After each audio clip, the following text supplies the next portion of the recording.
So today we're looking at how to re-silicone round a shower tray. Now we need a few things, so we need to get ourselves a Stanley knife, need to get ourselves some silicone removal tools, some silicone, and my personal favourite is Dow. Now you can choose the colour by looking at the cone on the top, and it will also say transparent, clear, white, or whatever colour you need. Don't forget, if you're kneeling down, make sure you use a kneel pad. We get yourself some knee pads. So probably the most important thing we need to do when we're siliconing up is make sure that we keep the area lovely and dry. So I've been running, as you can tell by that hose at the back there, it's been left dangling down, is I've been running the water into the tray to make sure that there's not a problem with the waste pipe, and that the water coming through the ceiling, we can determine that it's very likely to be the seal around the tray. So we'll just finish off mopping up any excess water. So one of the things that you do need is you need to get yourself some blue roll and use plenty of it. Make sure you get it absolutely bone dry. This will make it so much easier when you're clearing up, and then when you put on the new silicone, you don't want it on anything with any water, any dampness whatsoever. So we're going to get this completely dry. Now you need to make sure that you wipe down all of the tiles and all of the shower screen, so that anything that could run down and onto it cannot run down onto it because you've dried it all up. So we get that all sorted.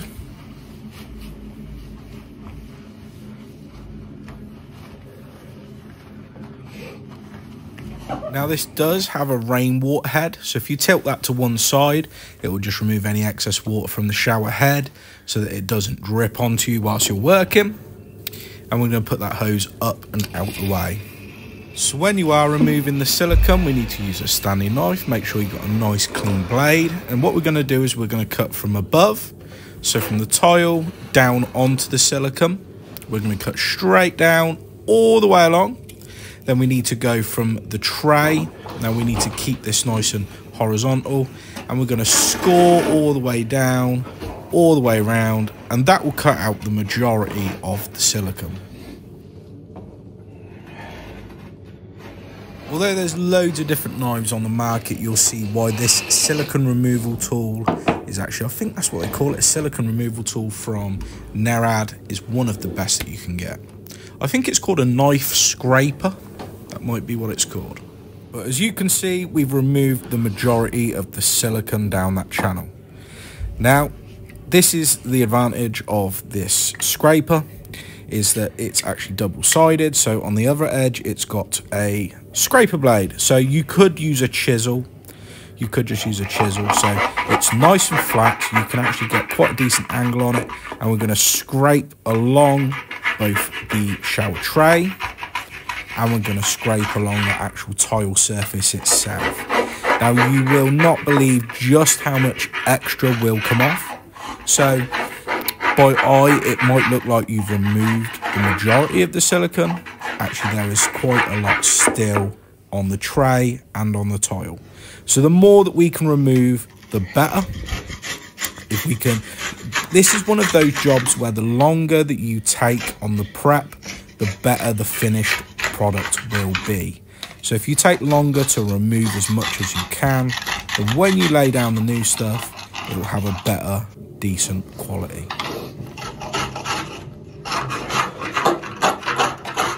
Now with this style of scraper, you don't have to be particularly careful.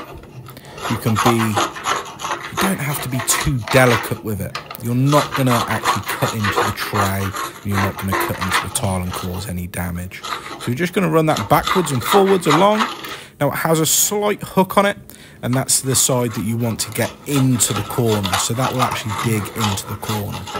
So you want to pull out as much as possible. Now this will take some time, the prep work. So patience is always going to be a virtue when you're doing this sort of job yourself. Now, if you are a DIYer and you're thinking about, I'm going to have a go at this, doing this myself, just take your time. There is no need to rush. So now we need to clear up. So we're just going to, with our hands, remove as much of the larger stuff as possible.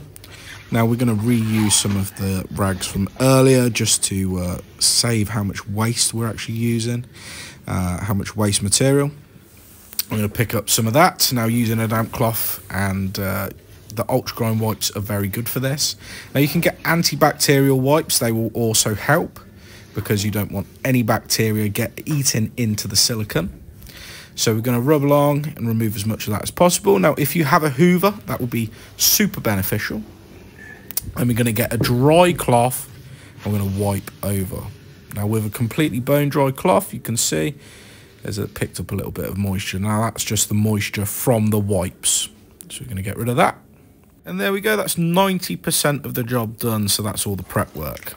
So we need to have a look at our silicone tube. Now we need to cut off the top. And we also need to cut down the nozzle as well. So you want to make sure that that one is absolutely clear. And then with the nozzle, we're just going to wind that on.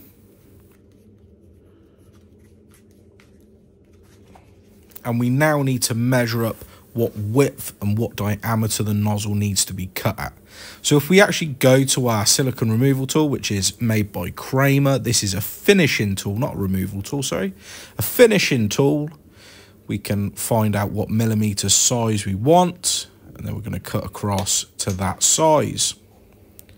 Now we're going to put a little bit of a chamfer on this as well. This will just help it push into the corner as we're pulling it across. Now one of the greatest tips that I've ever learned is if you put a score in the back, this will stop any pressure staying in the tube. So basically what that means is when you put your silicone tool down after you've been squeezing the handle, squeezing the trigger, it will not carry on and continue to curl out. So this will just make it so much easier for you rather than having to clear the nozzle every time you put the silicone gun down.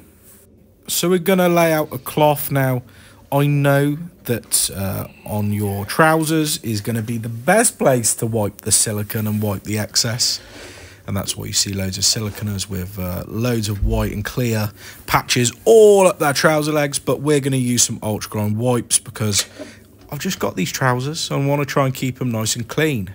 So we're going to work from the corners into the center. So if you work away from the corners, so start in the corner and then work away from the corners, it will stop there being a build up and a blob in the corner, which will make a much nicer, neater finish.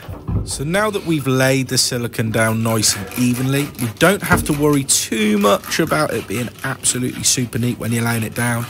Now we're going to just be using some soapy water in a spray bottle to put over a fine mist over everything. Now what that will do is that will stop the silicone sticking to the areas that have been sprayed. Now we're going to be using our Cramer silicone finishing tool just to wipe off the excess. So what we're going to do is we're going to push down quite firmly. We're going to start from the corners and work our way outwards, and then we can do one final pass over just to finish off the bead and make sure that it's nice and it's all uniform going along. Now with the soapy water spray, you can't really go too overboard with it.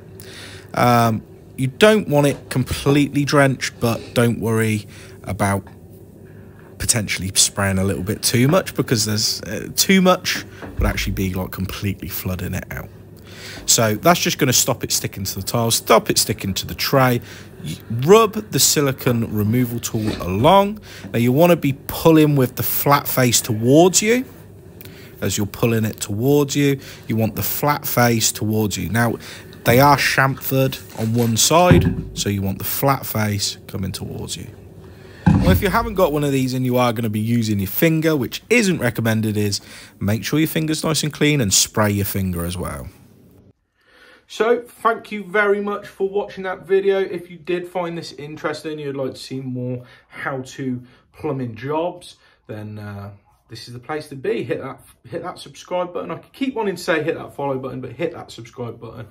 And there will be new videos every single day, even if they're just a little short. So that's my New Year's resolution, is to upload across all of my social media platforms every single day. Now, I am a jobbing plumber. I do multiple jobs in a day, and sometimes I record multiple jobs. So I'm trying to hopefully be able to give you just exclusive content for YouTube, exclusive content for TikTok, and exclusive content, probably not for Instagram, I don't care about Instagram, but TikTok and YouTube, hopefully they're going to be separate, different videos that you can enjoy on both, because I have a large following on TikTok, and so I don't want people on TikTok to not have a reason to come over here and watch stuff over here, because this is going to be something a little bit different. Now, these are going to be even longer form content. I already make 10-minute videos on TikTok. So YouTube, we're just going to try and draw it out, explain things in slightly more detail. So if you've got any questions, if you've got anything you want to leave in the comments, leave a comment. And again, don't forget to hit that follow button. I've got to keep saying it. Sorry, lads, but you know what I mean? I'm just got to be one of them dickheads that keep saying, oh, subscribe, please.